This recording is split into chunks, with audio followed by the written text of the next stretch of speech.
Covering more than 900 pages, Project 2025 is nearly 2 reams of paper, and its proposals for climate change essentially call for 2 things: stop researching it and stop talking about it. But global scientific consensus agrees climate change is largely driven by humans burning fossil fuels. But Project 2025 denies that. Eradicate climate change references from absolutely everywhere. And in training videos obtained by ProPublica, presents a blatant lie to justify reversing climate action. Now, when I think of climate change, I immediately think of population control, don't you? When we reached out to the think tank behind Project 2025, the Heritage Foundation, a spokesperson said anyone can read the document to see what we actually call for.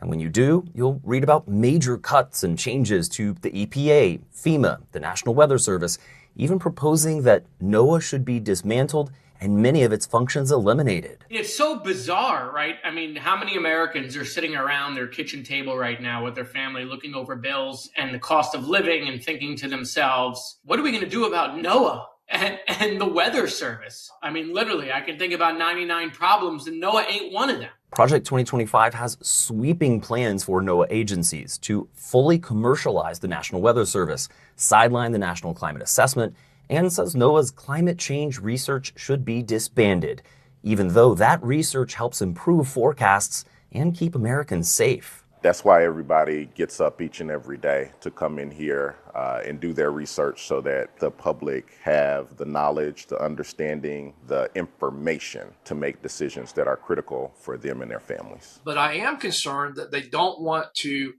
support any of the research that goes into why are these storms getting worse, because they don't like the answer, because it's an inconvenient answer if you are wanting to support fossil fuels. Craig Fugate led FEMA under President Obama, and climate change aside, he says Project 2025 could decimate communities impacted by disasters by slashing federal aid to just 25% of the total damage. It almost becomes unthinkable that states would ever be able to recover without long, costly recovery periods that would come out of state and local budgets. During September's debate, I don't want to read it. Former President Trump distanced himself from the plan despite it being largely written by former officials from his administration.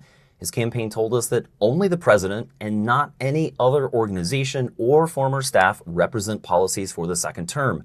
However, Mr. Trump nodded to Project 2025 in a 2022 speech to the Heritage Foundation, the group that wrote it. This is a great group, and they're going to lay the groundwork and detail plans for exactly what our movement will do. Even in the Trump administration, their climate report pointed out these were the things we were already seeing, and they were increasing: extreme heat and extreme rainfall events. So just because you don't like the answer doesn't mean the information isn't important. How do we prepare ourselves if we ignore what is coming?